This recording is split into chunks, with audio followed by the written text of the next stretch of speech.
We would have been good.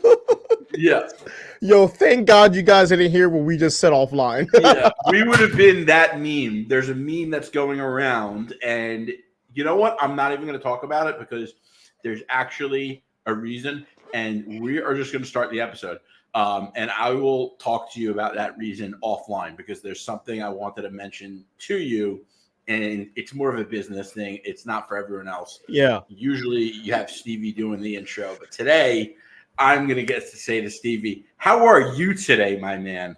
Bro, I'm doing good, man. Yo, I texted you earlier. I said, man, it feels like we haven't potted in a month. It's only been a week, obviously, but Yeah. I think it was just because I was out of town. It just felt weird. So I'm like, I'm happy to be back home. Happy to hop on a freaking pod and talk to you. Plus, I'm on a high because Game of Thrones House of the Dragon dropped on Sunday. So I'm pretty like, I'm in a really good mood. And obviously, Act Like comes out tonight. So I'm probably going to be sad again, but it's all good, bro. I'm in a great mood, bro. How are you doing? I am good. I'm texting you as we're talking, so those are important, like super important. And I'm going to give you the reasons why, but I should have said something to you before the show. But I am doing great. A lot of good things going on in my life, a lot of good news going on in our world of comics. We are stoked to get into it with you guys tonight. And I can't wait to see Hungry Almighty, Dragon Trainer, Chigs. We're waiting for you guys. We'll be here. But the show is going to kick off now. Yeah, let's get it. Okay, so getting right to business. So you sent me this a couple of days ago. It threw me through a heck of a loop, and then I was reading Screen Rant. Actually, wrote a whole article on it as well. Shout out to Screen Rant. So, let's read this. It says this: Marvel Studios and Sony reportedly had talks about Miguel O'Hara forming an alliance with a King variant in the MCU. The storyline would have featured power for Kang, stability for Miguel. Plans fell through as Sony reportedly thought Marvel using Miguel is a huge ask. So, how do you feel about that possible team up happening? And do you think that this team up could still possibly happen once we get a new Kang, the Conqueror? I really hope it does for a number of reasons. Number one being, I think these are two of the best villains that we've seen in comic book movies ever, especially right now. I mean, Kang is obviously number one. Spider-Man 2099 is might be number two. That might be a bold statement, but MCU hasn't been firing on all cylinders. DC hasn't been firing on any cylinders, and Star Yeah. Wars basically hasn't been firing on any cylinders either. And when they have, their villains have not been. I mean, you know, uh, the only villain from Star Wars from at all recently, I would argue, is Balin Skull, and And Throne. Let's lie. and Th- and Thrawn and Yeah. Thrawn. So yeah. But the other big thing here is the fact that, and this is another thing that I called, that the Spider-Man into the Spider Verse universe is going to cross over with the MCU at some point. It just makes so much sense, especially with Miles Morales. They have had such a successful run with Miles Morales from the Spider Verse universe that they're not going to introduce a new Spider Miles Morales and resell him. They're going to put him into the same exact Miles Morales that we have from the Spider Verse, and they're going to bring him over to the MCU universe. It's basically what they did in the comics anyway. So it just makes sense all around. I 100% agree. So, number one, I think this idea is fire because the seeds are already planted for a greater power to be working with Miguel in the Spider Verse films already, and I still think that the Kang muscle is something that they could still possibly flex, depending on how involved the Spider Verse writers are with Kevin Feige. And I even think that you could have Kang the Conqueror in Spider Verse and not have an MCU interaction at all, in my opinion, because the film Yeah. is just set up that way already. So I think that having Miguel and Kang would be a dope thing. And if this is possible, because Oscar Isaac does voice this character, and Jerry, that's probably most likely where this thought came from, because Oscar Isaac already has a sign-on deal with Marvel already, and they were probably like, "Yo, we could just make Oscar Isaac just the live action Miguel and just call it a day." And that's probably where they were most likely coming from. So I could see where those things are happening. And Oscar Isaac as Miguel O'Hara would be insane. I mean, let's be honest. It would be, that would be dynamite. Yeah. What were you about to say? You know who he was supposed to play, and this thing has been going on for so Doctor long Strange, that it right? seems unlikely. No. Solid Snake, who's the main character from the Metal Gear games. They were going to make a movie and have him play the main character. Yeah. Did you know he was also in talks to play Strange? I didn't know that. Mm-hmm. I'm kind of happy that they went with Benedict. Benedict is perfect. Oh, he's perfect. I mean, yeah, dude, the guy is like a carbon copy of Doctor Strange from the literally. Books. Yeah, he's low key one of the best castings of all time. I was going to say basically the same thing. Yeah, very underrated casting that isn't talked about enough. Yeah, Benedict is top 10 for sure. But yeah, so as I said, I could see where that lines up, but and it always seems like Sony is always like tripping out whenever they get something good. They start to play they start to play games. So I get it, but I think it would be a fun idea to put someone like Kang the Conqueror in the Spider-Man films, and then if there is a Avengers 5 Kang Dynasty still happening, to have Miguel O'Hara by his side with his other team of villains would be bro. Talk about getting fans back in theaters, bro. That would be mind-blowing. That would be mind-blowing. Like, bro, just imagine you and I are watching the freaking trailer and we see Kang walk up with all these variants and we see freaking Miguel. Like, what? Like, that would be insanity. I also think from an aesthetic point of view, I think I think it's been part of Marvel's strategy since the Stan Lee days that I think they choose green against Spider-Man with intent, because if you look at most of the Spider-Man villains, they all are pretty much green, and even in the movies and the games, there has always been some like lime bio green, kind of like the green that's under Stevie in our background right now. That green is always so prevalent. I just think it looks so good against the colors of blue and red on Spider-Man suits. And I don't think it's a coincidence that all the Spider-Man villains have that green. All the Spider-Man movies and games have that green in some, whether it's on the villain suit or it's, part of the Mysterio's, course that he creates. And you could use that green, it's a little darker, but, Kang is green too. And I know that a lot of people are probably like, that might be a coincidence. I don't think they chose that green that many times coincidentally. So with the Spider-Verse coming out, the second one, right? And it being such a banger, do you wish that there was some type of inkling or connection in the MCU Spider-Man film linking to the Spider-Verse? No, because I do want it to happen, but I am that confident that it's coming. Like I don't wish that they did it already. I think that they're saving it for the end. Okay. Yeah, because what about you? I personally would have liked something, even if it's like we just zoom by Miguel or someone or like the animated Miles. Like, I would have liked to see a little clip where like maybe like what if like Tom Holland like went through something kind of like you said, and then he just saw Miles and he's back in our Earth. They did have Childish Gambino as Prowler. Yeah, so that could have been a sign. Yeah. Well, yeah, because he was in Homecoming. Yeah, you're right. Yeah. I'm blanking on his name, but Donald Glover.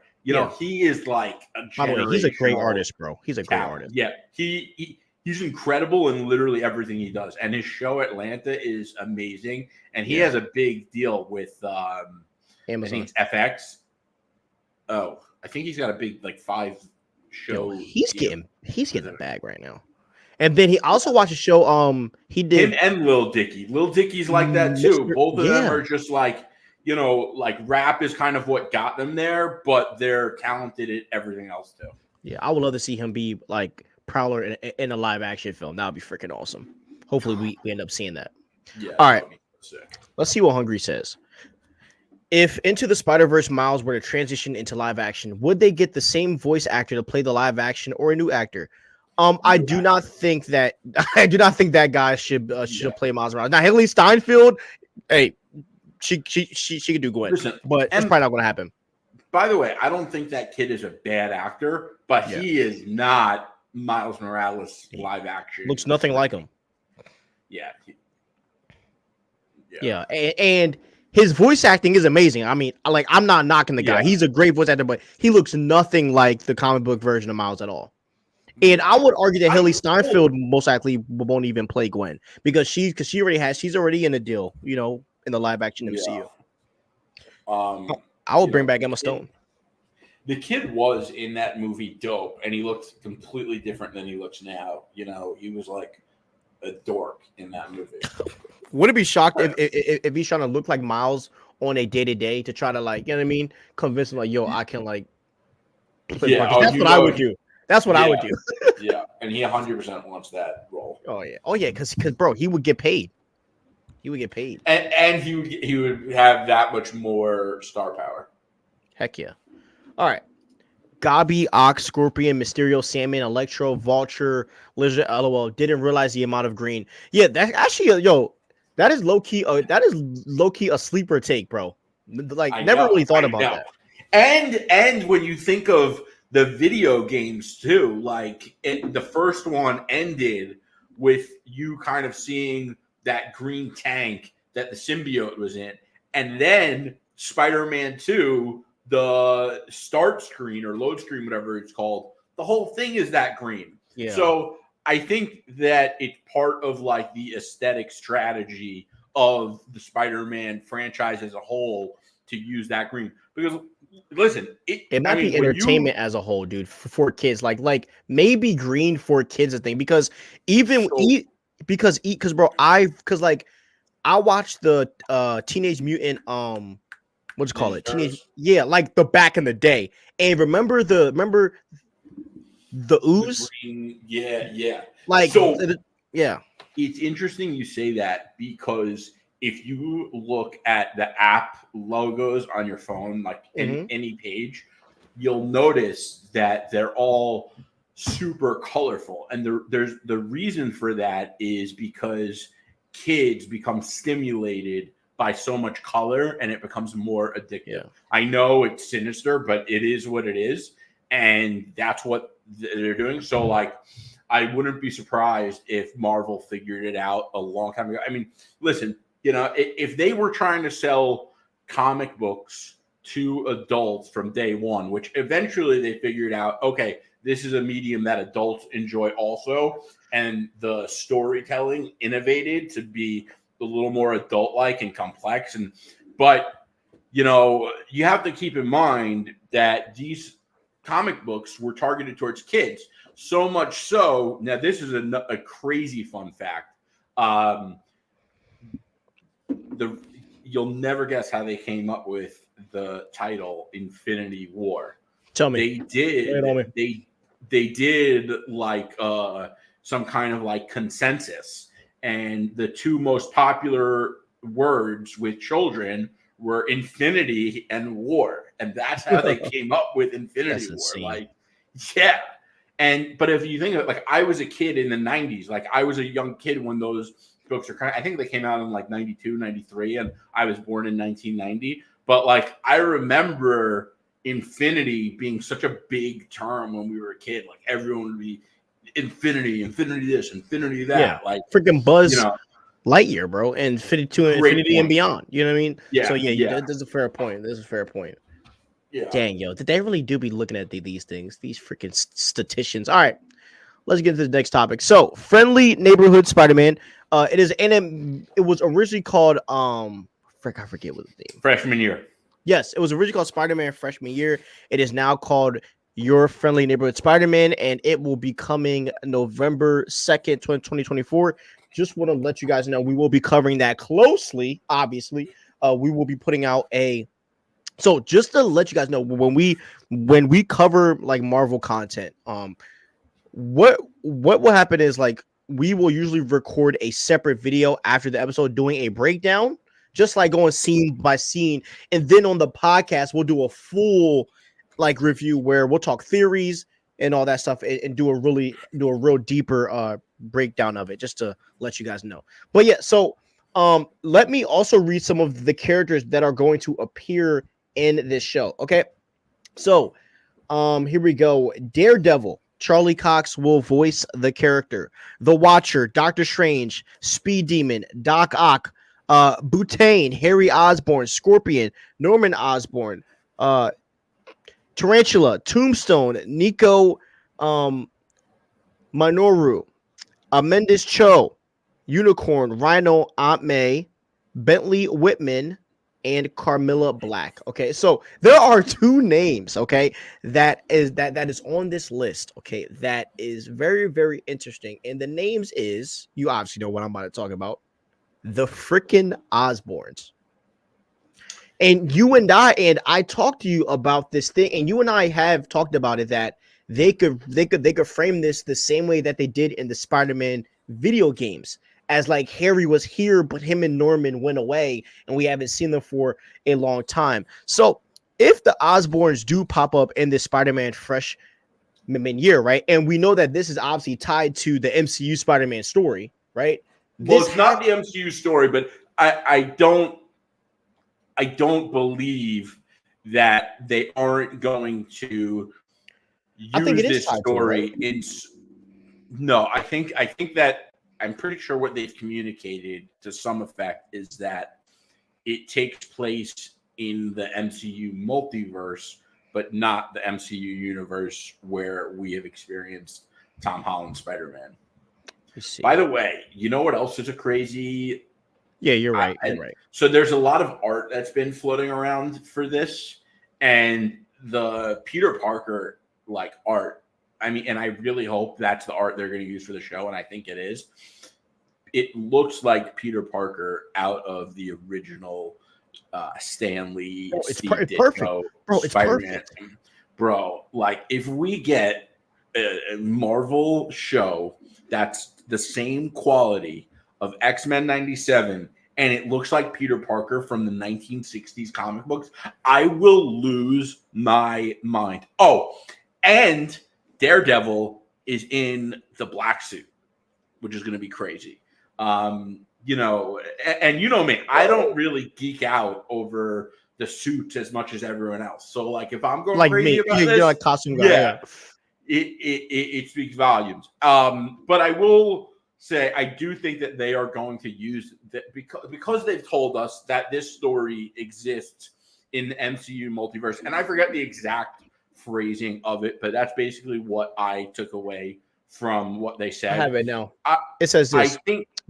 I think they're going to use this story into some effect, push the Spider-Man story further in the main universe, even though it's not that universe. Yeah. So just to correct myself, because I was so wrong, it says the show does not occur in the same MCU continuity as Tom Holland's live action. So you are correct on that, and obviously confirms Charlie Cox coming back on the man. That Charlie Cox coming back to reprise Daredevil in this thing is amazing, and D'Onofrio coming back as Kingpin with the Osborns. And I agree that they are using this to push Norman and them coming in the MCU. No Diddy. So I'm pretty excited about that. And also, you know, give us a part of the story that we never got, because you know they wanted to do Spider-Man.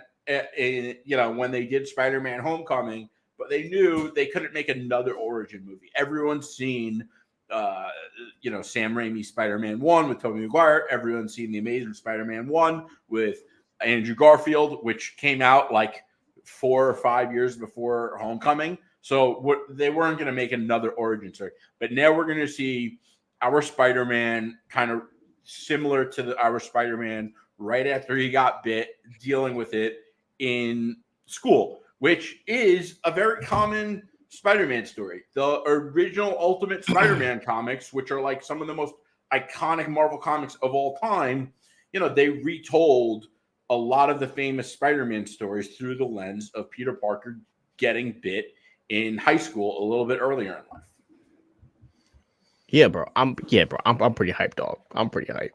And to see that that suit, the pajama I gotta suit, look this up right now. the freaking pajama like suit. I'm pretty happy with that. And not to mention, bro, I think that it looks very similar to the animation that we saw in X-Men 97, where like don't you know like the way that they did it, the characters look more like free moving and more lively. You know what I mean? It kind of seems like they're going to go with that style, so I'm pretty freaking excited, bro. I mean, first of all, there's a Future Foundation suit, which is when Spider-Man ended up joining the Fantastic Four in the comic books. Human Torch died or was off the universe. I forget exactly what happened. He was off world. He was off world. Yeah, he was off world. Thank you. So Spider-Man ended up joining, and when he joined, they were the Future Foundation, aka FF, not the Fantastic Four. So when I say the Spider-Man Future Foundation suit, I mean the Spider-Man Fantastic Four suit. And I'm looking at an image right now, and there's a version of the stealth suit. There's the classic Spider-Man. There's the Future Foundation, and then there's like. Wait, these are the suits for the show? I am going to send you the link that I'm looking at. Hold on. Dude, the Fantastic Four is in this, bro. They have to be. Bro, it would be crazy because, like, the Fantastic Four in the 60s, like, New York City, dude, that would be fire. Insane. Oh, wow. Yeah. Oh, wow. This looks classic as hell. Hell yeah. I mean, that suit looks like the OG Steve Ditko. Yeah. They're going for it, man. They're going for it. Holy crap.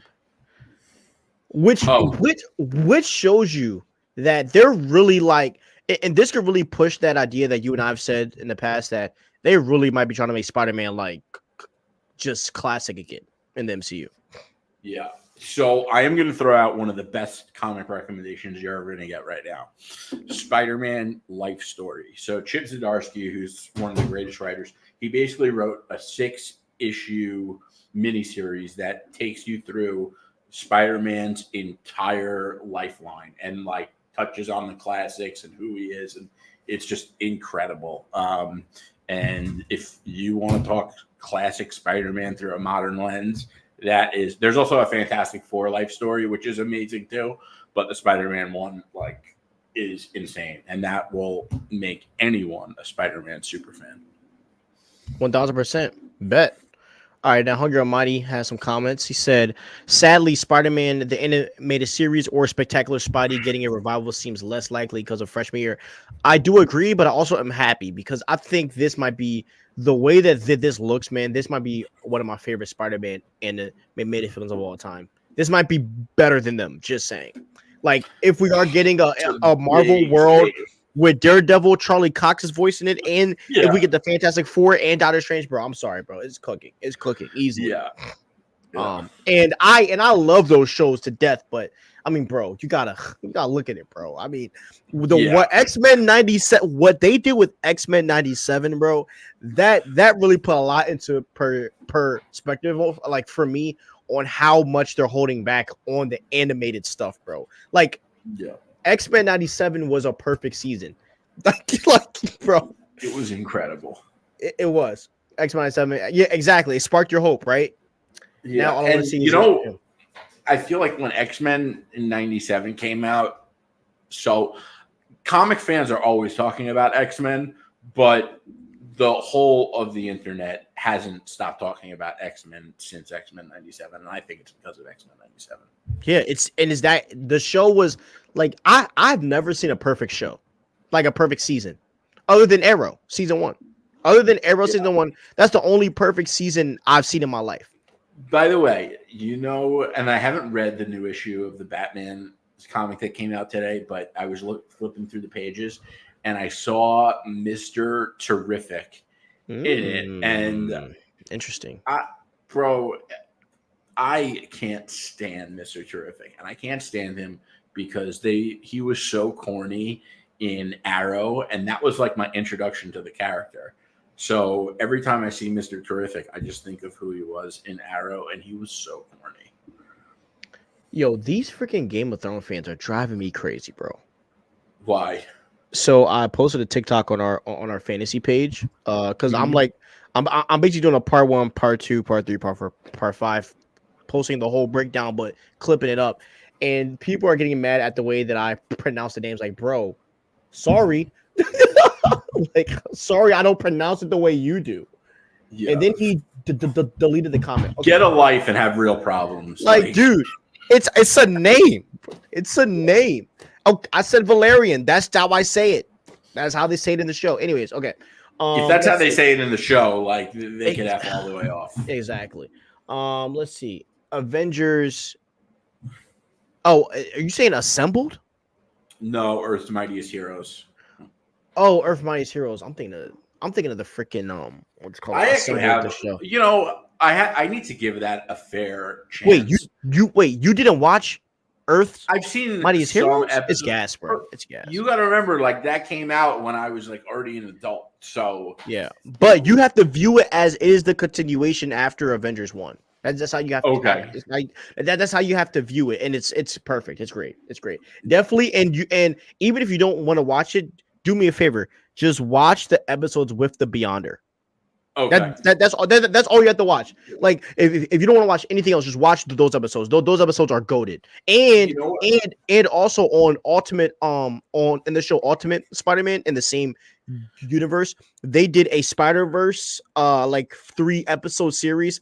Bro, you gotta watch that too, because that's what sparked this whole Spider-Verse thing. Because a lot of people first saw Miles Morales in that episode, and that's when the hype started. I didn't know that. Yep, bro. You know what? I also have been meaning to watch just to see if it holds up is Spider-Man from the '90s animated series, because that show, when I was a kid, man, and even the theme song still goes hard with the guitar. Like that show looked. I just remember feeling like it looked so cool and futuristic, and like I look at it now, and it definitely doesn't look futuristic, but it still looks great. Wait, are you talking about the one where he went to the future? And he has the cape, or are you? No, that's unlimited. Or are you talking about just the original animated Spider-Man series? Yeah, the original. Like, it was on the same time as the Batman, the animated series. The Madam Web content was just chef's kiss, bro. Yeah, the Doc Ock stuff. I remember like losing my mind over the Doc Ock episode when I was a kid. 100% underrated show, man. Underrated show. All right, actually, it is not underrated. It is not underrated. It gets his love. Okay, now. James Gunn talks about the DCU at the Anarchy Film Festival. If I said it wrong, Annecy, if you guys want to really correct me like that. It says, this is what James Gunn said. Our characters can move in and out of animation or jump into a game or onto the big screen, but they will remain consistent throughout. Same character, same history, same actor. So how do you feel about someone like David Cornsweet playing Superman, voicing Superman in the TV show and games? Do you like because it seems like James Gunn is kind of forming this new style, which I think if it works, a lot of other people are going to copy it, where the actor does everything, you know? So how do you like that? I think it's so important because, like, take the Avengers video game, for example. Right, that game was awful. I mean, it was not fun to play. I actually love that game. That's the funny part. Oh, I don't know how. I don't even know if the story was good because I couldn't even enjoy the missions. Lit, bro. It was lit. But think about this: if RDJ, Chris Evans, Scarlett Johansson, etc., were voice acting for them, number one, the hype would have been bigger. Number two, people would be forced to take it a little more seriously and handle it with more care when they were making it. And number three, like, it's just going to immerse everyone that much more into the universe. Like, imagine watching Avengers 1, and then a video game comes out, and that game tells the story that leads you into Avengers movie number 2. Now, also, once this happens, I think that, you know, the way we're talking about characters like Miles Morales Spider-Man crossing over from the Spider-Verse into the MCU, like that's going to be the normal. There's not going to be all these other universes. Like DC is going to have an all-encompassing. If a video game comes out, that game is going to be part of the DCU. If an animated series comes out, that's going to be part of the DCU. There are going to be Elseworlds like the Batman Part 2, but those are going to be a little more contained. Maybe if it does really well for whatever reason, one of them might get a video game spin-off here and there or something of that sort. But the larger universe is going to encompass pretty much everything. And I think that that's awesome. I think the one thing it really, you know, maybe could have, but I don't think it should change is the comics universe. Just because I like how the comics, they can kind of tell their own crazy stories, like the way we're getting the new Ultimate Universe, which is incredible.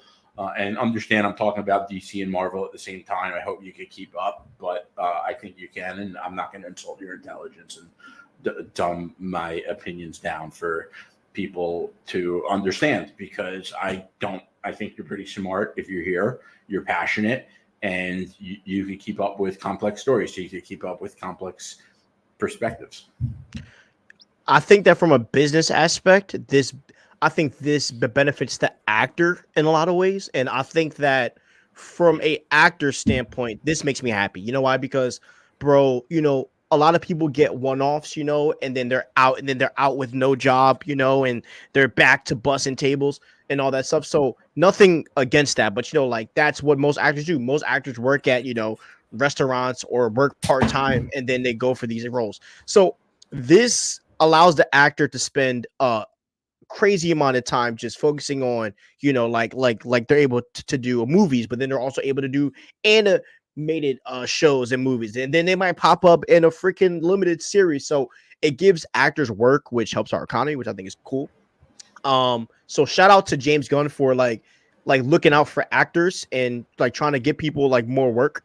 I think from a content standpoint, I think this kind of brings back to what used to happen back in the day, because like usually when a movie would come out, there would be a video game to go with it. Like You the know, Superman Returns video game, bro. I like that's one of my favorite games of all time, you know. So this kind of is bringing back that old school thing. Kind of that old school shtick of like the hero is in everything, or the main character is in everything. So this has me excited. I don't know if they're going to do video game adaptations of the movies or an additional story. You know, another thing that's interesting here is how much real substance would a video game happen if it were to take place. You know, if they were to make Justice League 1 and then a video game that tells another Justice League story and then that Justice League 2, would that Justice League video game tell a story that, you know, people who watch movies but don't play video games, you know, could miss? And if they do miss it, could you release a comic? Or, you know, I remember I had a couple of friends who at the time, you know, they are like huge Star Wars heads. And I remember saying like, I forget where they said like a certain Star Wars story was told, whether it was comics or books. But at this point, I played video games and watched movies. That was the extent of it. You know, and I was like, well, that's not fair. Like, I watch the movies. I don't want to read a book. So you're telling me there's a Star Wars story in the saga that like I've missed out on because I don't read. So I just don't know that James Gunn is going to want to, you know, I don't think there's going to be a video game that they're going to make that would be required viewing or to experience to keep up with the DCU story, because everyone watches movies, not everyone plays video games. So and maybe for that reason it would be easier to do an adaptation of And that's what I think is going to happen. yeah. Yeah. But in a perfect world, obviously, would I love to have a completely new, fresh story in the video game, but it just doesn't make business sense because you're selling it. You're selling it to two different customers. One customer watches movies and plays video games. The other customer, and there's a lot of these, just watch movies. But like so. And Indiana Jones obviously isn't in a big franchise. I mean, not to say that it hasn't been wildly successful, but it's not ever expansive, and they're not keep making Indiana Jones movies. But they have an Indiana Jones game coming out later this year that's called that's going to flop. The Great Circle. I think it looks good. I'm actually going to play it, and I am hoping. Person. I'm not playing first person. What? You're out of your mind with that, bro. You miss out on so many good games because of that. And I'm hoping it's good. I hope it has a good story. And yeah, like, by the way, I think it's the perfect game for them to put out because Uncharted is super hype. Tomb Raider, which they're about to ruin Tomb Raider. So if you haven't heard about that, I'm probably going to put a video out about it soon. Gaming cut soon. Yeah, Google Tomb Raider because if you're a fan of Tomb Raider, like I have, they're not just nerfing her; they're doing a lot worse than that. So get ready to be outraged. So bro, just think about this: how much money would the Batman have made more if they made a game out of the movie? Just saying. Like that movie would have made. I'm not saying it would have made more money, but think about the aura that the Batman had coming out with the game after that. I think would have been very big, even with something like as I said, I think that with Superman, if you do a Superman game, I think it would be. I think the superhero gaming community needs a game like Superman, so where you're able to free roam and fly around. Like I think that will be a very cool thing. But we'll see what James Gunn is going to do. But as I said, I do like the idea that the actors are going to be appearing through everything because it just seems like in the acting culture there's this and that's why I'm happy that streaming has really taken over because there was definitely a acting pride thing to where a lot of actors didn't do you want to see after Will Smith did Fresh Prince. You weren't seeing him and you were not seeing him in another show. You know what I mean? Because he became a movie actor. But now with this thought of series, becoming a thing in Netflix and Max and all these people paying billions of dollars for it, we get to see these really big actors do these shows. And so I think that this is just another adding on to that thing. So I'm pretty hyped about that. By the way, shout out to Will Smith and Martin Lawrence. Bad Boys is the best movie I've seen this year so far.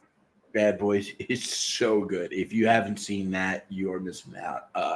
It was incredible, and also Bad Boys has been out for 30 years now, almost 30 years. And I just want to give them their flowers because they never chased trends. They never did something different because of what was cool in the moment. And that is why they are timeless and classic. Are you hyped for the new I Am Legend with Michael B. and Will Smith? Listen, I'm going to see it. But I Did can't you say the I'm first hyped one? as you are. The first one was all right. I didn't think it was anything special. I think it got a lot of hype, and I don't think it lived up to the hype. And I think that most people would agree with me. Did you watch I Robot? No. You should watch that. That Jones fire. Okay, I will. Listen, I love Will Smith, so if he's in something, I'll watch it. I'm glad they didn't cancel him. And I'm not.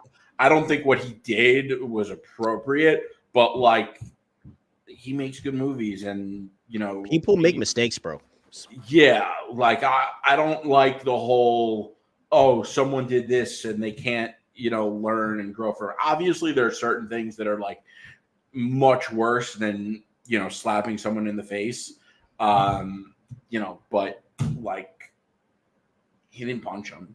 Yeah, Yeah. I know that kind of sounds like, You're hilarious. He didn't like urinate on him or something like that. All right. Yeah. So let's talk Russos because Oh, you know what? I can't even say what I was going to say, so yeah. forget Talk to me it. offline. Talk to me offline. Yeah. This is another thing, and I think this blew your mind too, right? Because I shot you the text and you were like, "What?" You know what I mean?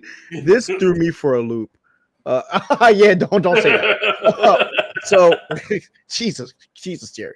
Okay, so let's read this. Okay, it says Matthew Schmidt, Avengers Endgame and Civil War, and he was in.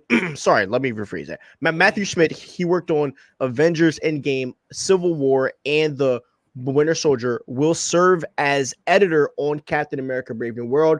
The Russos will serve as producers on the film alongside Kevin Feige and Nate Moore. So you and I talked about this, and Hungry Almighty, I'm so sorry. I know you put up questions about or I know you added comments about James Gunn. We'll get to that after this.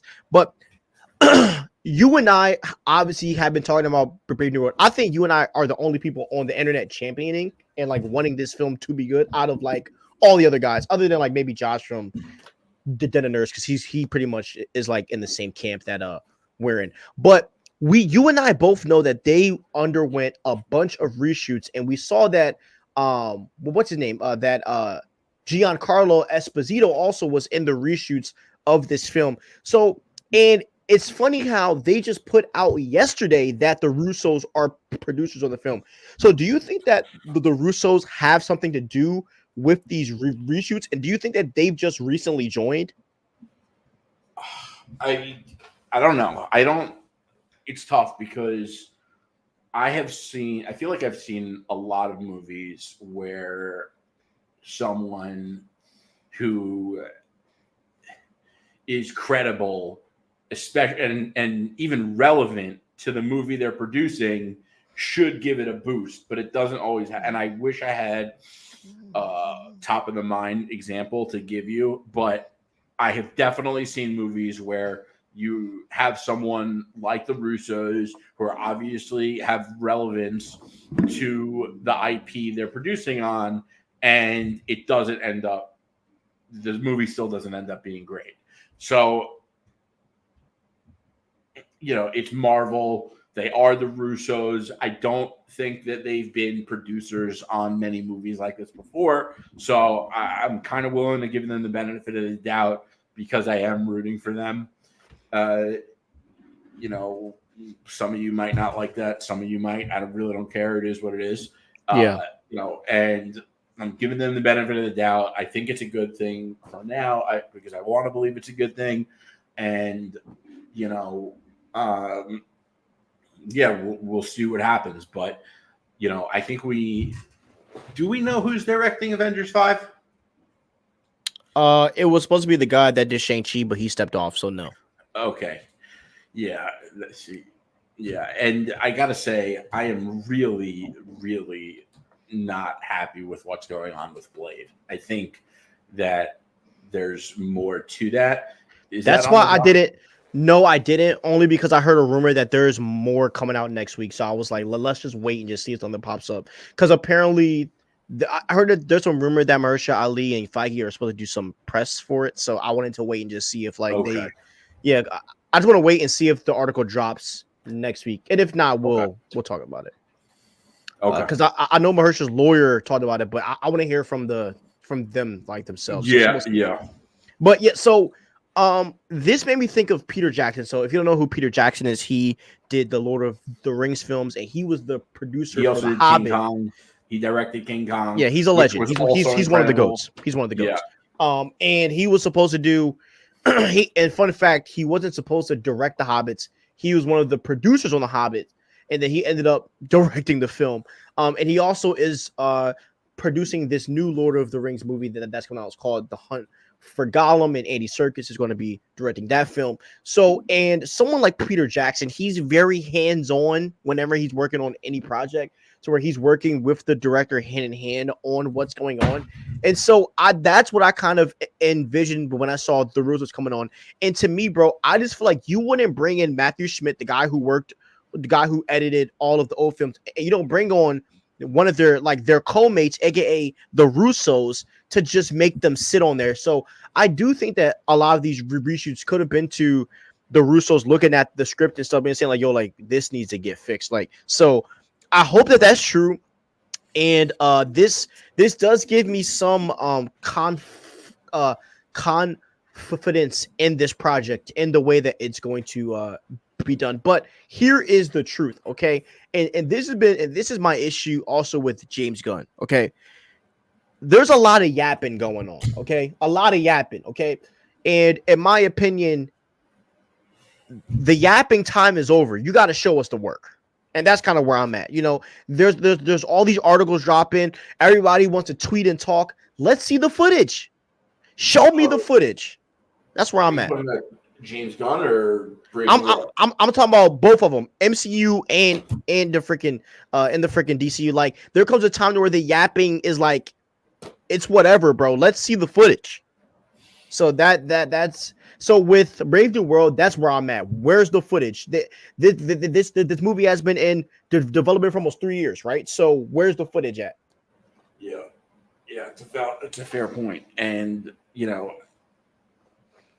I like Brave New World should be like a haymaker. You know, this should be easy, bro. It should be easy. Yeah, you're talking about a Captain America who could fight with the shield, but also fly. Like, are you kidding me? You know, yeah. Bro. And they've also done these Captain America things 4 times. You know, we have 3 films and a show. So like, this Captain America should be something that it shouldn't be hard to do. Yeah, it shouldn't be. So, and I'm really hyped to see the new Falcon as well. I'm really excited to see that. Hell yeah. Okay, so. Oh, I forgot to add a thing for this. Yeah, I was like, that looks kind of light. Oh, it is very light, but I forgot to add a. Hold on, let me just add this real quick. Okay. Give me a second, because I have this Natalie Portman thing, but I forgot to add a actual banner for it. Hold on, sorry guys, give me 2 seconds. Alrighty, so I wanted to talk about Natalie Portman, okay, because Natalie Portman ended up saying in an article that she wants to return as Thor, or as the Jane Thor in the MCU. Now, before we get into all of the other stuff, right? Because I do think that there is a place for Jane Thor. Okay, I don't think I think Natalie Portman is a great actress, and I think that she just got terrible direction from Taika. I don't think Jane was bad in any of the other Thor films. I would argue that she didn't have a lot of influence in Thor Ragnarok, and I don't think that was fair, in my opinion. But anyways, the question that I have for you is, or the first question is, do you think that Jane should return as just Jane or Mighty Thor Jane?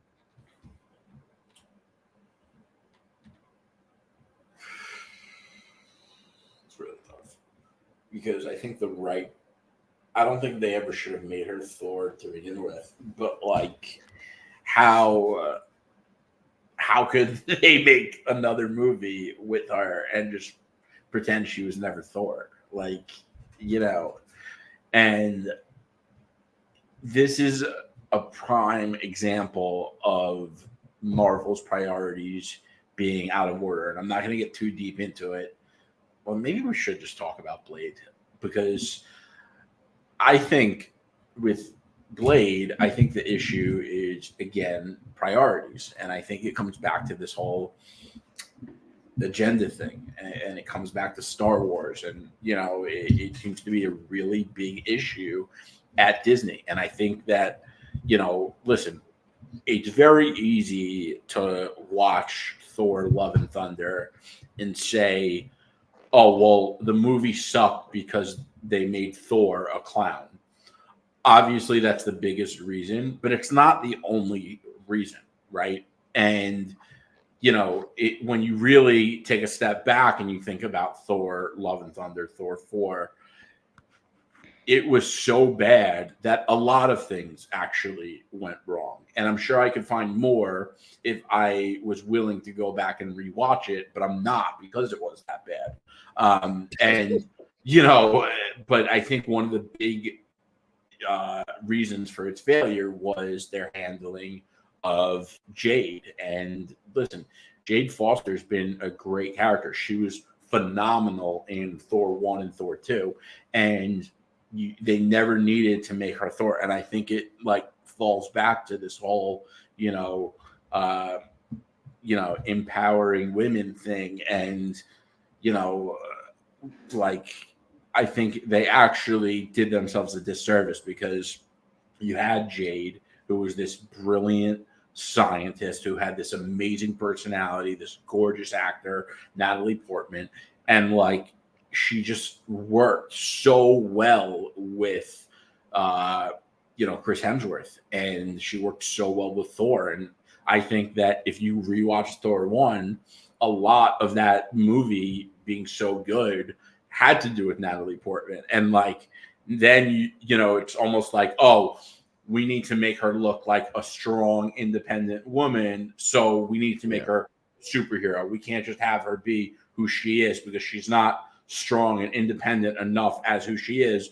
So we're going to like redo the character. Yeah. And you end up shitting on, you end up like diminishing who she initially was.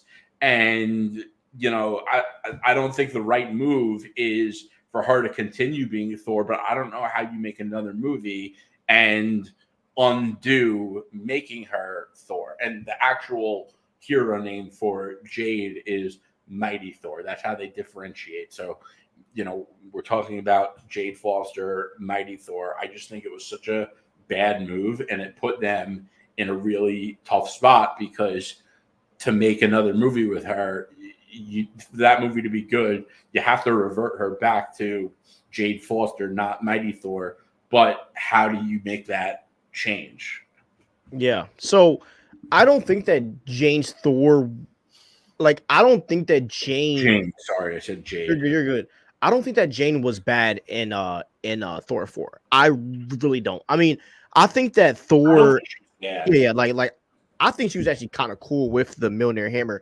And but with that being said, I think that like I don't think that number one, I'm on the side of bring Jane back as Jane, right? Like I want her to be her. But it isn't because Jane sucked in Thor 4. I just think I think it ran its course. Like that should be a one film thing. Kind of like if we did a Superman film where like Lois got, like powers for like a film, right? Because I mean that does happen in some, comic book stories and in some animated shows, right? Like you just like she'll have it for a film and then she's back to normal. That's kind of how I want to see Jane come back, because for Thor to work, I think you have to have someone like Jane there. Yeah, I think for Thor 5 to work, you need Jane because Thor is a disgruntled war bloodthirsty machine. That's who Thor is.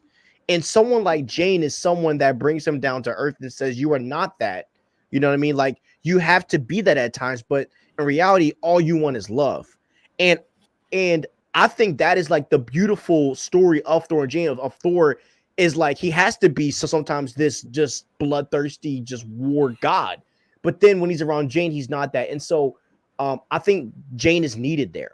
So I partially disagree. I don't think that Jane's character makes it like you're not that, but I think that she helps bring out like the softer, fun, charismatic side by kind of like this is like really silly, bro. Like that's kind of her reaction to him just being him. And like you kind of have to remember this guy's been, he's immortal. He's been alive for like thousands of years, so he's very stuck in his ways. Yeah.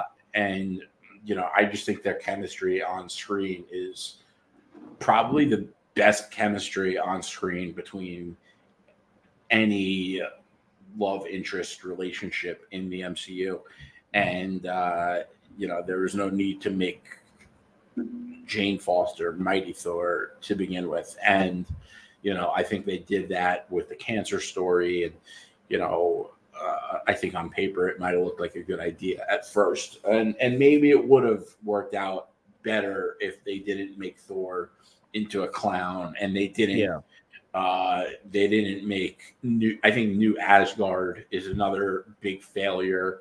Like, I think that looks stupid. Yeah, like why didn't Thor just restore it back to the way it was? Yeah, and like, again, back to like our conversation on Spider-Man, a lot of these movies have to do with aesthetic choices. And I just think New Asgard was like really ugly. It never looked good. It looked silly. It looked ridiculous. And when you watch the original 2 Thor movies, like, Asgard looks incredible on screen. So yes, I mean, I do disagree a bit because I do think the Jane Thor storyline is great, and I think it would have been good for Thor 4 because I just think it gives a different vibe because because a lot of people were asking like why did they like break up? You know what I mean? And when they gave you the reason, it was kind of corny. I'm not gonna lie, like he's too busy being a superhero. I mean, we thought that she understood that at the end of Thor 2. You know what I mean? So like why and he was obsessed with her. He wasn't over it. It that's never what I'm makes saying. sense. Exactly, because I mean, but like at the end of Thor's 2, Jane understands like he has to be a hero. You know what I mean? Like he has to do. That's the whole point of Thor 2. Because Thor 2, Jane's like, "Why did you leave?" And Thor's like, "I had to do what I had to do." And then at the end of the film, she gets that. And then on top of that, there's no way that. And mind you, when Thor went to Earth, the dude was upset that he couldn't see her. Like, dude told her that he was genuinely sad. Like, so how does it go to they have a house together and then he just ignores her? Like, that doesn't line up with what's happened in the past past 3 films. So that was a complete L in my opinion. And then him being shy around her, it was just so weird. So but I do think that like the Thor Jane thing was the right way to go. But when you make Thor an idiot and you also butcher, no pun intended, Gore as well. Excuse me, Gore as well. And you don't include people like Null. You make Null just lie dead, and we don't like how you make Null lie dead and we don't see him. You just kill the movie in general. But I don't think Natalie Portman was a weak spot in that film whatsoever. And for her to come back, as I said, I just want to see her as Jane and just let her be Jane. Let her be the freaking scientist that's doing risky things. I mean, just get her back to her core.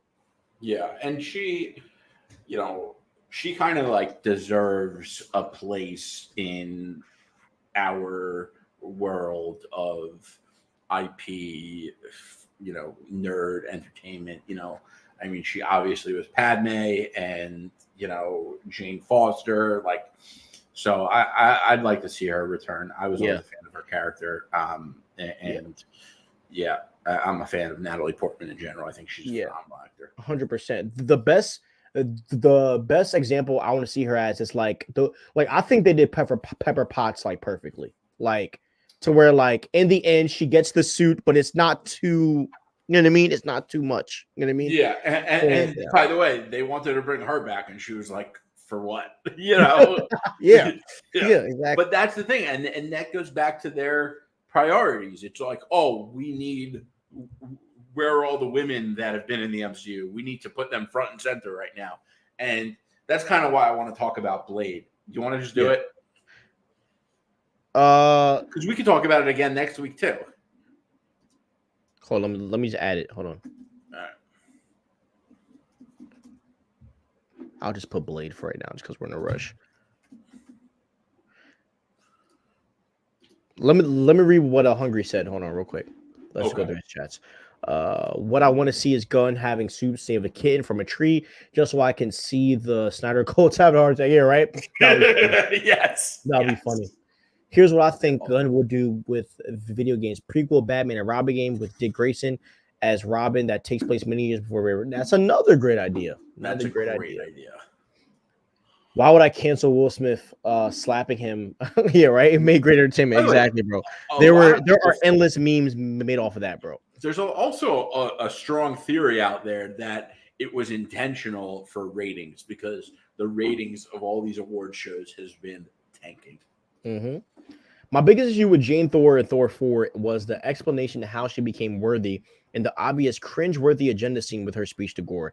Other than that, I had no problem with her. Yeah, bro, she wasn't that bad. Other than the places where Taika just made her look bad, like she was cool. I don't think. Sorry, I don't think she was bad. I just think the storyline was like so obviously agenda driven, and it didn't really work. But For a like, fact, bro. Yeah, I think Natalie Portman's a great actor. I think Jane Foster's a great character, and I think she works. Yeah. All right. So, what do you want to talk about in regards to Blade? I think people keep walking away from it because they're like, they sign on. They're like, "Oh, Blade, it sounds great," and then they start to read into the script and they start working on it, and they're like, "This isn't really a Blade movie. It's a Blade's daughter's movie," and like, I think that's the problem. Where did you get this Blade daughter thing from? I forget where, but I feel like I've seen stuff on X about how that the movie is sidelining Blade in his own movie for his daughter. So I want to reread this. Jan Damage is no longer directing Blade. He is the second director to lead the project. That is from the Wrap. So I know that when Blade first started, they were going to build it around these vampire witches, and then he was kind of going to like play like a side character in his own film. And Mahershala said, "Hell no!" And then they ended up changing the script, going through another director, and he's the second director to lead the project.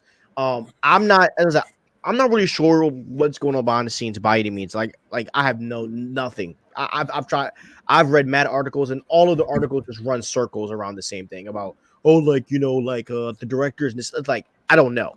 So where I'm at is that there's something going on with this development. I don't really think it's Mahershala Ali because you can tell even his team is like, what the hell, But he's probably just collecting a check during all this time. So that's probably why he's just saying, whatever, let's just keep, waiting it out. Yeah. At this point, Mahershala's going to be 50 by the time they start filming, which is also upsetting. But something is going on behind the scenes that is not liked. And I just think that, and what I think is happening, this is what I think is going on behind the scenes, bro. I think that Feige is I think that either Mahershala or whoever was on some BS, and Feige said, since y'all want to play, I'm going to go focus on these other projects. And that's what I think is holding them back so much is Feige probably has not come to work on this because there was so much going on. And so until Feige and whoever comes and talks, I don't really see a change happening. Yeah, I just think that there had to have been a warning sign at the very least, at least one, before the second director walked. And, they are obviously aware of the optics on this. And if the rumor is true that there is going to be some kind of press appearance between Feige and Mahershala Ali, they're obviously trying to do damage control if that is true. So for stuff to hit the fan for the second time and a second director to walk, and considering the length that this project has been in production, it's really bad. And in terms of the priorities and agenda, I just don't think that at Disney that they have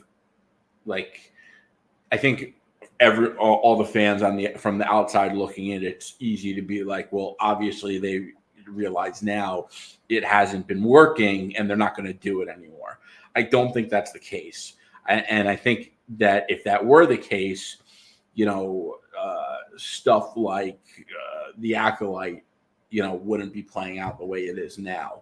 And I think it's a really big problem. And I don't think that this problem is exclusive to Lucasfilm. I think it's a Disney problem at large. Yeah, I mean, so you look at a movie like Moana, right? Which is not agenda driven, and they keep it that way, and it becomes so. And it's who Moana is, right? Yeah, I haven't seen it, but I know Yeah, like but the Rock is it's like really big and big Samoan film. Hawaiian girl. Shout out to the Samoan culture, by the way. I know that film has played a really big part in y'all culture, so shout out to that. But like, that movie like doesn't really have a lot of stuff going on and it's super big. Even a movie like even a movie like Frozen or whatever, right? So Well, you're going to find examples of success in a company like Disney where the priorities are in order. I'm not. yeah, I and don't hold think. on, hold on. Let me take my point Yeah, because I think that like they have projects where they don't touch them and they're fine. The question that I have is that if a movie like Moana, Frozen, Cinderella, The Little Mermaid, like their prized possession IP, if you don't make any changes to those, why would you do that with the other IP? Because I if I'm being frank, the reason why you bought Marvel and Star Wars was to appeal to the boys. You got the girls with the princesses and Lilo and Stitch and all that stuff. You bought these to appeal to the boys, so why would you go the route? So that's just kind of where I question the business strategies of these companies. And like you and I both come from, corporate America, so you and I are both looking at this like, if the stats say this, why aren't you doing this? Just from a company corporate standpoint. So that's bro where I am. That's where I question a lot of these things because look, I am not against trying things, right? And the reality is that there's there and people hate this, but I have to tell the truth. There's agenda driven content that works out here. There is. Like if you look at Euphoria, if you look at The Boys, to an extent, Game of Thrones not really agenda driven, to be honest, because it's so violent. But if you look at I mean, the House of the Dragon is literally about a woman wanting to be queen, and her brother takes the throne from her and kills her whole family. I mean, like there's a lot of agenda driven content that is successful. But the thing is this, and this is where I just end my thing is that, if the source material of Game of Thrones shows that, okay, which draws a certain crowd, to like that stuff, okay. And in my opinion, when you were taking IP like Marvel and Star Wars, the same way Max treats Game of Thrones with love and care, and they respect how far George R. Martin goes with his content, and they stop when he stopped, you have to do the same. And that's kind of my issue, bro, is that they don't like, it just seems like Disney has no fault lines, bro, to like how far they cross versus where when I look at other, sorry, bro, I know this is long, but no, go for yeah, it. but it's just like, and when I look at other adaptations, these guys never go farther than the creator, if that makes sense to you.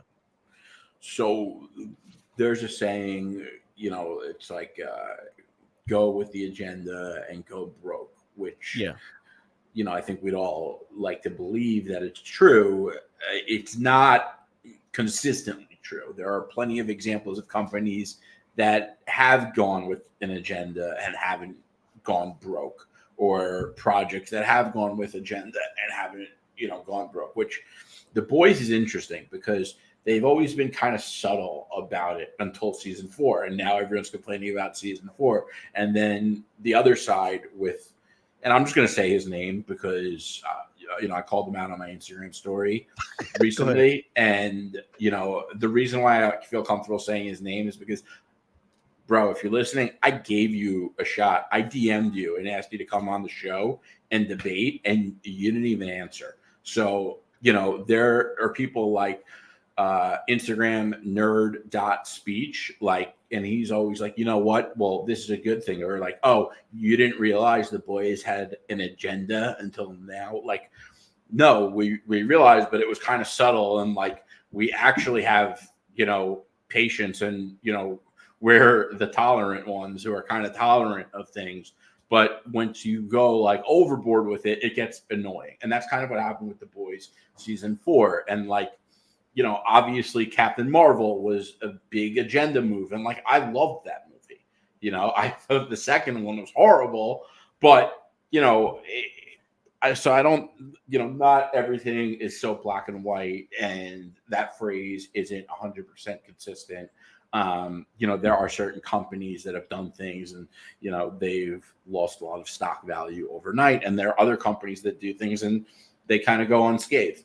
and that applies to movies too. But I do think that there is a big problem at Disney for whatever reason. Maybe they're not as aggressive with it with their Disney princess movies, but I don't watch those, so I wouldn't know. Yeah. I watch Marvel, I watch Star Wars, and it's been apparent. And like if anyone, with and it's crazy. It's just so crazy to me that first of all the Blade thing, and maybe that isn't what's happening, but I did read it, and I wish I saved it or knew where it was. But Yeah. and I kind of see them starting to do that, ironically, with the new Blood Hunt.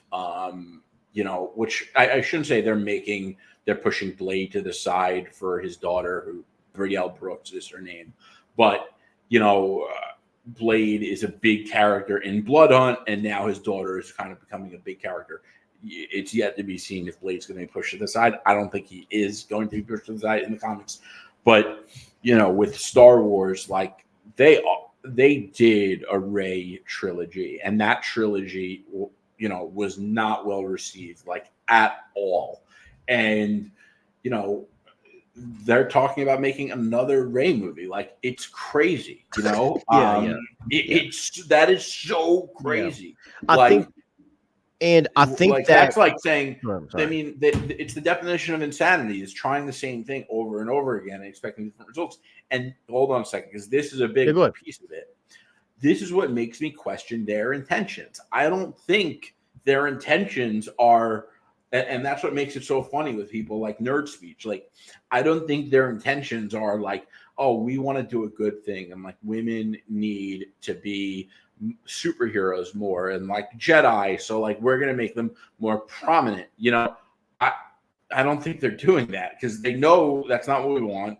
They know we don't like it, and I shouldn't say it's not. I don't have a problem with that, like at all. But I have a problem when it's like being rubbed in our faces, and it's obvious that it's so important to them when they didn't do, when it wasn't well received by fans and in Star Wars, and then they're doing it again, and that's what makes me think the intentions are more of like they do it to rub it in our faces. They do it for Nerd.Speech to make his videos, mocking the people like us that don't like it. And I don't think their intentions are pure. I don't think they're doing it because they think they're doing good in the world. I think they're doing it to aggravate people that don't see the world the way they do. And that's where I really have an issue. Yeah. So and just to put context, because a lot of people think that fans hate Rey from the start.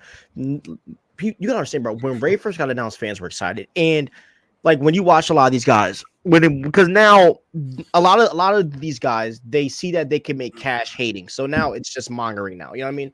They just go off, and to me, that's not good. You're not a good journalist if you just go that route. Like, tell me why in the story it doesn't work. Because like, yes, agenda is a thing, but if you can't tell me how that doesn't work in the story, then you're just mongering for clicks, okay? And that's why Jerry and I are one of the best in the game, because yes, we get mad at this stuff, but we will tell you why it doesn't work in the freaking stories. But anyways, I remember, bro, after The Last Jedi, clearly, a lot of fans said Lucasfilm has to show us why Rey is the one. Lucasfilm has to show us how Rey earned her way to becoming one of the most powerful Jedi of all time. You know what I mean, bro? Like, a lot of people weren't mad at the fact that Rey was chosen. A lot of people were mad at the fact about the way that she did it, the way it happened, how she's just no one, and then all of a sudden she's related to Palpatine. It's like, what the hell was going on? You know what I mean? Like, they just abused, abused her character and used her for something weirder versus what she was actually meant to be. And so, like, I'm not necessarily against, and I don't think you are either, if done right. Like, if you wanted to make this era of the MCU more female focused, like, me personally, my personal opinion, I'm not really tripping off that at all. Because that's kind of where it was going anyway. I mean, and then game you have that whole scene with Captain Marvel and all them going at Thanos, like you pretty much told us that's where you were going. And what I have liked it, I'm not sure if it was done right, but if you do this stuff, number one, you have to make it line up with the story correctly. Because at this point, I think this is what they don't want to do. But like you got to make it cool, like because as I said, when I watch Game of Thrones, and what I think a lot of these companies are doing, bro, is that they watch Game of Thrones, right, and they saw how big Daenerys Targaryen was. You know what I mean? The mother of dragons. I know you even heard of her, right? Played by freaking Amelia Clark, one of the biggest actresses at the time. And you look at Cersei Lannister, and you know, and you just look at a lot of these shows, even a show like Succession, right? Like they even have big female actors in all of these shows. But what is the catch, Jerry? It's fire. Like it's fire. It's fire. And that's just my issue, bro. Is that like you give us Ant-Man, Quantumania, and Jerry and I cape for that movie. We will defend. Jerry and I will die on that hill. But let's be real, it ain't fire. And that's just my issue with a lot of these phases is that you are destroying the art of making it fire, and all you're doing is giving me politics. Yeah, and it you know, and like they know we're not gonna watch these movies and be like, you know what? And this is another big thing why I don't think their intentions are pure. Like they know we're not going to watch Captain Marvel and we're going to be like, you know what? I'm going to vote differently. Like that's not that. No one thinks that's what's happening, and no one thinks that it's going to even get people to think differently. You know, like yeah. I don't necessarily think it's votes though. I mean, I don't think it's that. I don't think it's gonna. I don't think they think it's gonna get us to think differently. Yeah. I think it's more of an artistic. I think it's the artistic trend. That's the way that I see it. You know what I mean? I think the intentions are to aggravate. And by the way, you know, like on the Star Wars piece, you know, even George Lucas has said that the Luke Skywalker in the sequels wasn't in line with the Luke Skywalker that he created. So, you know, it makes you question the people who were creating them. And it's like, if you are, you know, listen, I've made short films in high school for like school projects and whatnot. But like, I'm not a filmmaker, you know, and if you were to ever give me the job of making a Star Wars movie, like one of the first things I would do is make sure, like, you know, the characters are in line with who they are. And they couldn't even do that. And it makes me think like that's why I always say that the priorities are out of order. And, you know, it doesn't seem like you would think by now there would be a course correction with this kind of thinking.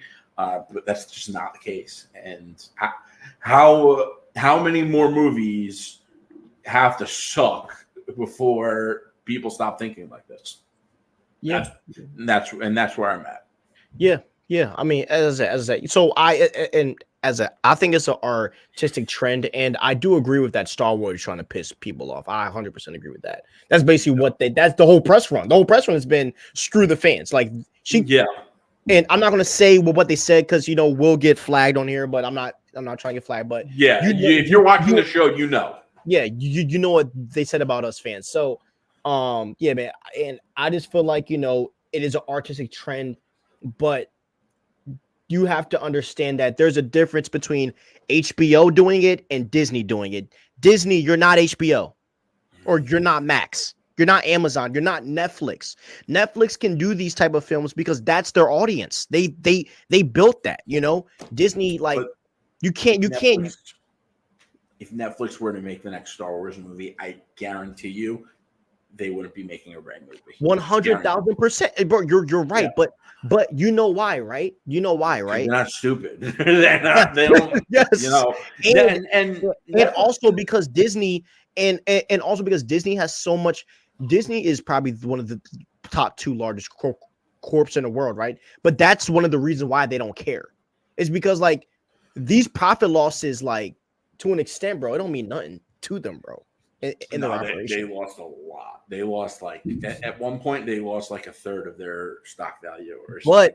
But they keep making this content, so like, well, what does that mean in the bigger picture? But anyways, I'm not really trying to go too deep because I do want to get to the rest of Okay. the docket. But my final thought, just like you gave yours, which is smart. I need to give my final thought. My final thought is just that time will tell.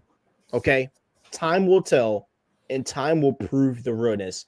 And Jerry and I will be here throughout the whole entire thing, and that's where I'm at, bro. Oh, you know, one more thing.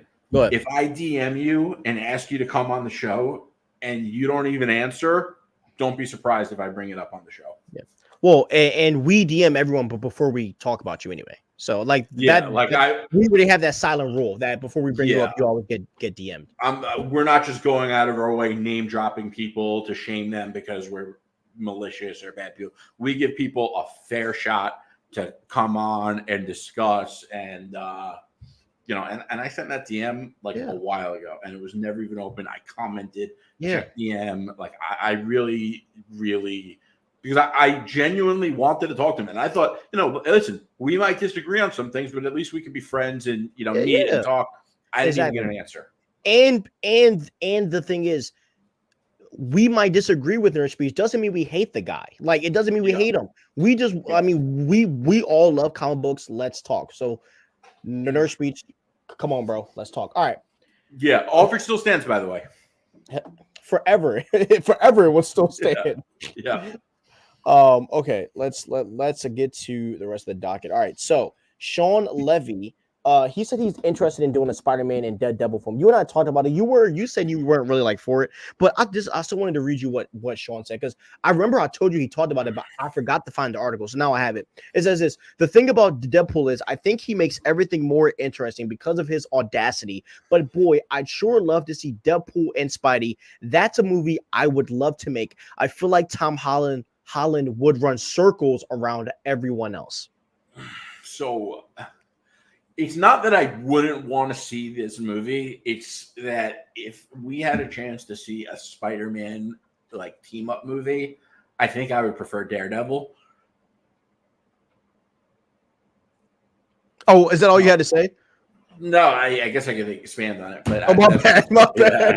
Go ahead, just like I think that like with Daredevil, you would at least have someone who brings a different flavor to the screen where like Spider-Man and Deadpool, they both have their, quips and banter and, they are a little more lighthearted where Daredevil isn't. And I think that, like Spider-Man with someone who's like gritty and dark like Daredevil, I just think that would be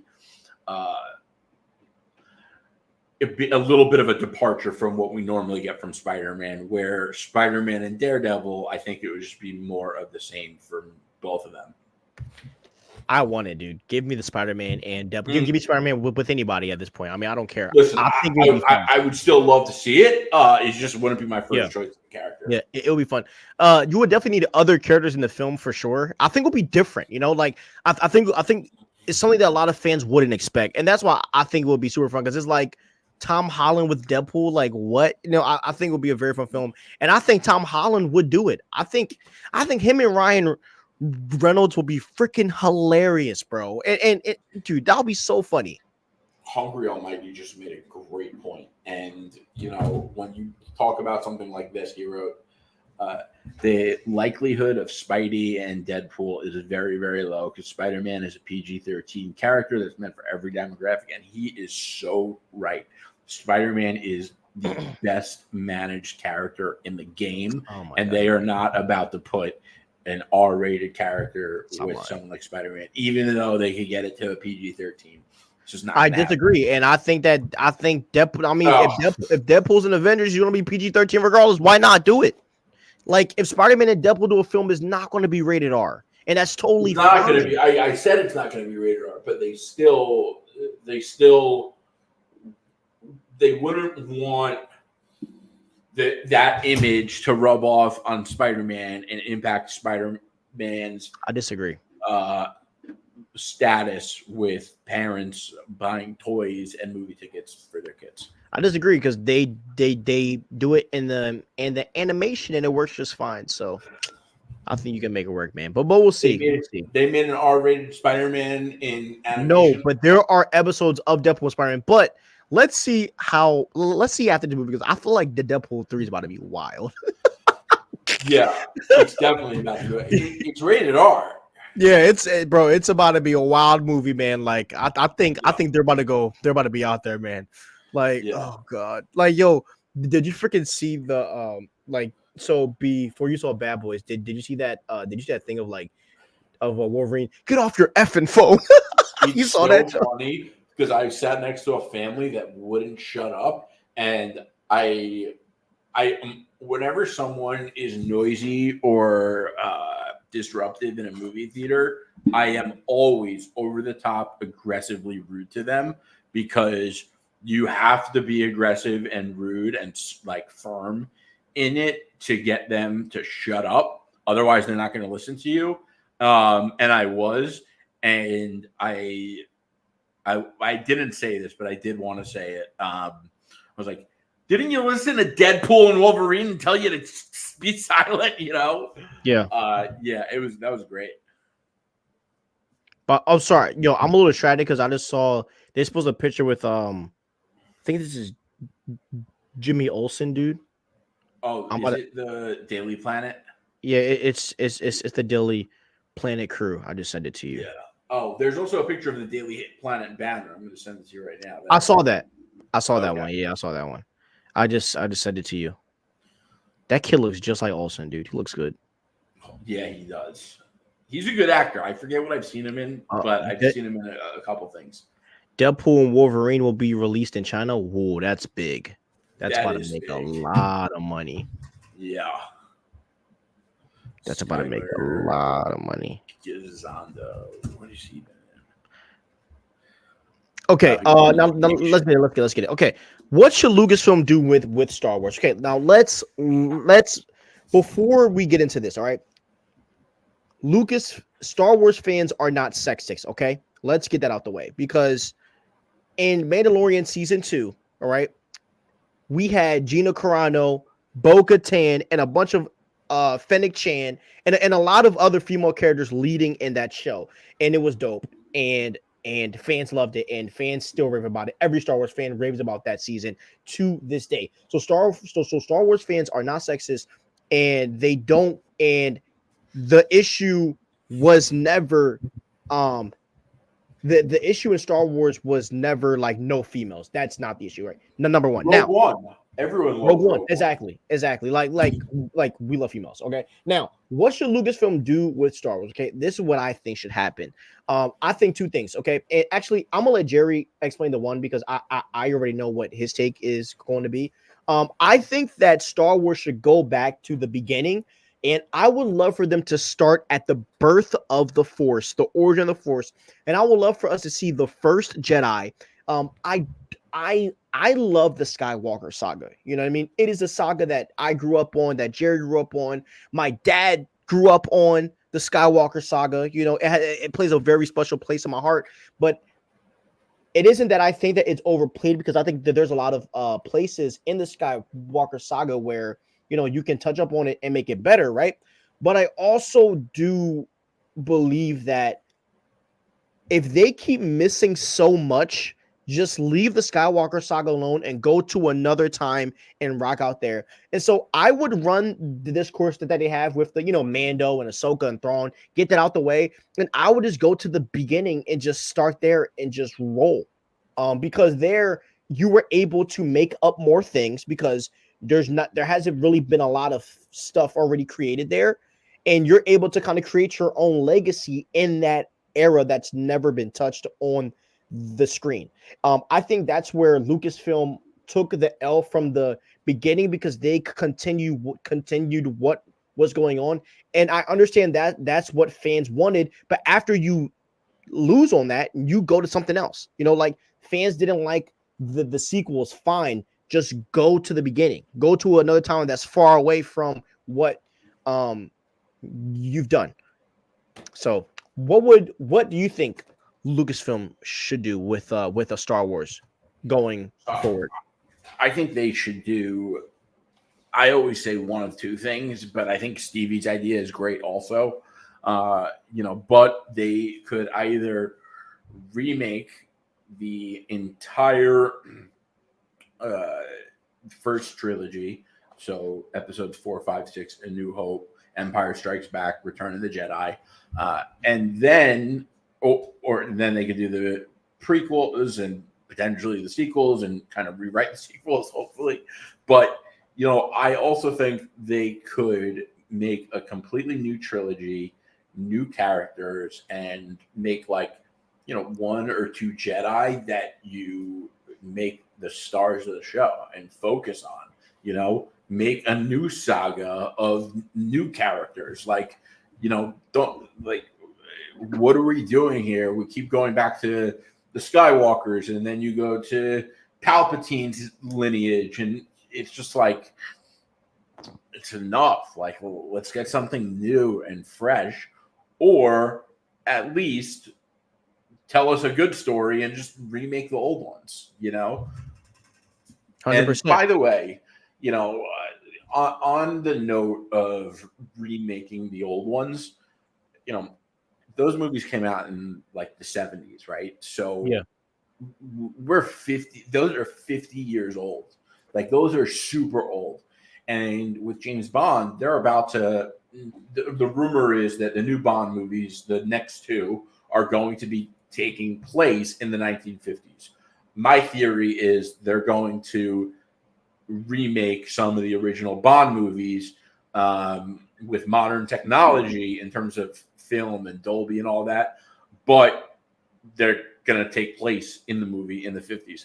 But when I think about Star Wars, when you watch, for example, this past weekend, I watched Infinity War. I have an OLED TV. I have a Dolby Atmos soundbar and speakers. And when I watch a modern movie like Infinity War, no one takes advantage of the technology to make of that kind of technology better than Marvel. And I just think that Star Wars could remake these movies and they would benefit so much from modern technology. And I think that there's probably a lot of fans out there that are like, oh, you can't remake the originals. That's blasphemy. It would be one of the greatest things to ever happen in cinema, period. Yeah. And they could also add in Ahsoka. That's a great point. I mean, we literally saw the kid Ahsoka in the show. You could take that animated Clone Wars film and make it live action. I mean, and Hayden's not old yet. I mean, you could still do some stuff with Hayden as the older Anakin, not the younger Anakin. So yeah, I agree with both. I agree with your takes as well, bro. I would love for them to redo it, man. That would be so fun, man. Yeah, and they could also focus on a modern aesthetic. I know, George Lucas, and I was wrong on that. He actually did care about the aesthetic, but today, I just don't think the aesthetic of the original Star Wars necessarily looks good. But if you look at the aesthetic in shows like Ahsoka and Obi-Wan, it looks gorgeous, and they could do it right and make it. If you were doing a remake of a movie is usually, I don't want to say usually, but it has the potential to be better because you get to look at someone's past project and Monday morning quarterback on. 100%. 100%. Yeah. Okay. Now, last topic of the night. Why does the Superman movie need to be successful? You want me to take this one? Yeah, I'll go after you. Okay. So the Superman movie needs to be successful because it is the first major project of the DCU, and all the like. It seems like 90% of the hype for the DCU is based on this movie alone. And Superman is obviously going to be probably a lot of people's top favorite character of the DCU. So I think that if this movie isn't successful, uh, you know, I just think the excitement and the hype around the DCU would fall flat. And, uh, you also need this movie to establish Superman as a major character in the DCU for the future. So if this movie isn't successful and people aren't really bought into this new Superman, it's going to impact how excited they are or bought into future projects also. Yeah, bro, this is the Iron Man 1 for them. This is their Yeah. Iron Man 1, and this movie has to hit. Not saying it has to do a does it not we're not saying it has to do a billion. I think you and I have both said that like it should be in that $400 to $500 million profit range. And Yeah. I think that's a perfect number to start. I don't think it's gonna just blow it out the park unless it is that good. But I don't really see it going that far. But yeah, this is the do or die moment for James Gunn. And I know he has other films in development as well. Like I think Brave and the Bold is going to be the one that's going to hit a billion, in my opinion. Because I just think you do Batman and Robin. That's just, Yeah. you're doing the whole Bat family. Like, and then I think the Green Lantern show is something that also can be big. So, there's a lot of positive thing. There's a lot of things coming that I think is going to be very well. But Superman has to be like great. So the other thing is like not everyone is on the internet as much as we are. So there's a lot of people that are going to go to the movies and like they're not keeping up with everything going on in the DCU, and seeing Superman is going to be like their big experience with the DCU. Whereas with us, we're following along, keeping up with it, and we have like all these opinions on everything based on what we're watching. They really don't. And there's a lot of people like that. It seems like there aren't when you're on the internet, but there's a lot of people like that. And the other thing, I was thinking about this. So, if you're new to the show or whatever, I'm a huge Green Lantern fan. And I was thinking about it. As much as I wanted the Lanterns to be a movie, I think that this being a series is actually a really smart move.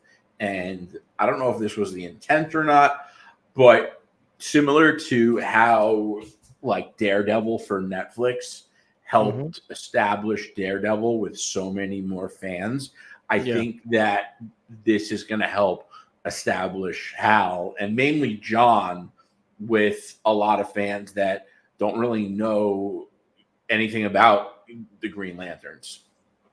A show, it's much easier to put a show on a Thursday night than go to the movies for a lot of people. And I think like a show with, twists, turns, cliffhangers, it gets people very excited. And this is obviously going to be one of those, considering it's inspired by True Detective, and it's an intergalactic version of True Detective with Hal Jordan and John Stewart. Like that's just going to be insane. And I think that John Stewart in a way is going to become similar to how Iron Man is in the MCU. 100%, bro. 100%, bro. I think that these films are very important, and we'll excuse me. Bless you. Thank you, brother. And we will just see what happens. But yeah, this movie has to hit, or I'm not gonna say. I think it will though. I think it will too. I'm not saying the DC is cooked at all. Not saying that, but it has to hit. So here's the thing. Like I think this is absolutely going to hit. James Gunn is very talented. He's very good at what he does. And I think James Gunn is very aware of why the Superman movie needs to be successful. And I think it's in his power. Number one, it's in his power to make it successful. And it's also in his capability to make it successful. I think he's more than capable for this. And I think he's going to hit it out of the park. 100%. 100%. All right, Hunger Mighty said, do you think we will still get a Lantern movie later on down the line for the DCU? I've always felt that Flash and Lantern needs a movie for the DCU, seeing as how they're part of the big five of the JL. I think Green Lantern will have a movie. I think the Flash will have a movie. You have to. You have to. Yeah. And by the way, you do Sinestro War as the movie. Go ahead. So Sinestro War would be sick, but also Blackest Night. It's Hal and Barry Allen that have that like really close friendship. I don't think Hal Jordan is going to be around for a while. I think John Stewart is going to be the main Green Lantern in the DCU because I forget the exact ages, but they did put out like some piece of press that said that for the actor, they wanted someone in their like mid 40s for Hal Jordan, and they wanted someone in their like mid 20s or early 30s for John Stewart. So I just, knowing based on how they've said they wanted most of their big characters to be young actors because it's a 10-year plan, there's no way they're saying they want a Hal Jordan in their 40s and they're planning on keeping him around for the full 10 years. So yeah, for sure. Yeah, John Stewart is absolutely going to be the main Lantern for the DCU. Yeah, which why I think Pratt is going to play it because he's going to be going back and forth. So I think it's the perfect way for him to go in and out. Right, and we know James Gunn wants to use Chris Pratt in the DCU, and I'm sure Chris Pratt wants to also. I think he actually said it. So listen, Chris Pratt will make a great Hal Jordan. I'm sure they're going to get someone good to be John Stewart, but don't choose Michael B. Jordan, please. Oh, that would be so sick. That would be so sick. No, he plays too many roles. Yeah, but he would be great. He would John Stewart. John Stewart's the man. Like, he is. Yeah, So, he is him. He is him. Yeah. He definitely has like that aura for sure. Bro, Green Lantern Corps is going to be like. Don't you know that song that they used by Yeet? It has that like. So there's this song by this guy named Yeet. I'm gonna send Green you Lantern song. No. I'm gonna send you the TikTok. But there's a song by this rapper called Yeet. But they take the instrumental music and put it behind like a bunch of cool speeches. So they've put it on like Dune. They done like Joker, Batman. I gotta send to you, but like they're gonna make so many fire like TikTok clips with the Green Lanterns, them raising their rings. Like it's gonna be yeah. Oh man, I can't wait. It needs to be successful because Soup's reputation has been severely damaged. Injustice, Snyder, Homelander, Omni-Man really is what started the notion that Superman is boring. That's a great point. If he's not dark, that is a really great point. Yeah. Almighty, you need to start a podcast. Yeah, you've been on. You spitting right now. You also talk about Star Wars. They should just make a new Star Wars trilogy that takes place many years after the Rise of Skywalker, to where you don't require any previous movie to understand the new story. I agree. Either you go a lot after or a lot before. 100%. Yeah, you don't even have to worry about the continuity for either of those. Yep. I don't mind John as the main Lantern, but how's my favorite Lanterns? I hope they don't kill him off. I don't think they will, my brother. I think I do. Listen, I love Hal, but I think and Infinity War and Endgame proved the value of killing off a major character. It has to be worthy. Like, you can't just do it to do it like they did in No Time to Die. But I don't know. I think it would have a strong impact. If they kill off Hal Jordan, they just have to do it right. Yeah. I for sure think Hal's going to be the main character in the Green Lantern show. I for sure think that. I just think that when I just think that when the Justice League calls, that's when John will go, not Hal, because I think Hal is going to be like, I gotta take care of things here, and I think John's going to go and be the Green Lantern of the JL. That's kind of what they did with Qui-Gon. Yeah. Imagine if Qui-Gon. I gotta send you, dude. Star Wars Theory. This is back when Star Wars Theory was like in his prime, when I think he was the GOAT of freaking just fantasy. But he did a freaking fan fiction on what if Qui-Gon took Anakin, bro. I gotta send it to you, dude.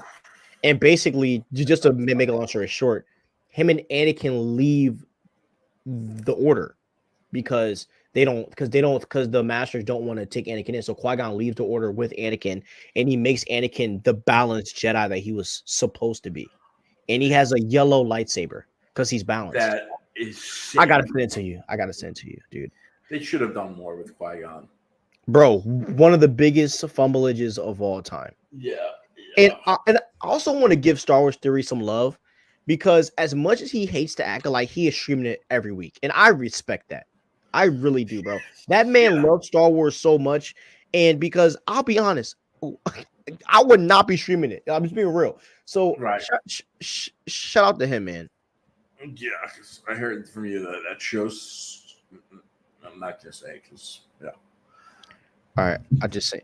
And there's this other YouTuber called Stu Pendus Wave. He also did it too.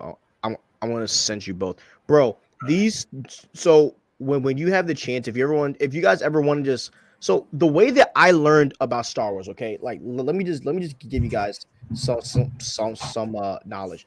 The way that I learned about Star Wars and Star Wars Legends was through Star Wars Theory and the Stupendous Wave. They taught me everything. I did not read any books until I turned like 20. Okay, I watched Star Wars Theory every day since we started in 2016. Okay, that's crazy.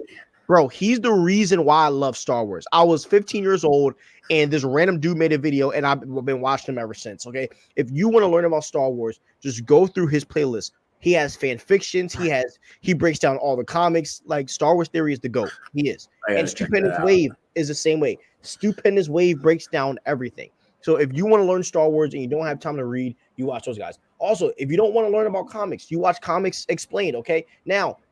Fun fact, Jerry is about to start doing comic content, so you're not gonna have to watch him anymore. You know what I mean? But right now, watch. Like, there's a lot of good guys out there that's putting out content. And by the way, if there's a comic or a story that like you're interested and you want me to do a video on it, DM me on Instagram or X and let me know what it is. Maybe I've read it, or maybe I will read it and do the video for you. So facts. Yeah, and also comment it too under, man. It's because we always want to do things that y'all want, man. So you always a comment below. But yeah, man, like if you want to learn, you watch Theory. Okay, he's the teacher of Star Wars. If you want to learn, so all right, thank you guys for watching. Please like, subscribe, and ring the notification bell so you know when we post. We have videos going out almost every day, so show some love. We have a Dr. Doom video that's doing crazy right now. So if you want to do anything, check that out. Right now, our Dr. Doom video is at 670 views. We posted that 4 days ago. Talking about he'll be handled like Loki. Yeah, man. That video is going crazy right now. So please check out our videos, man. Have a great day and peace out, y'all.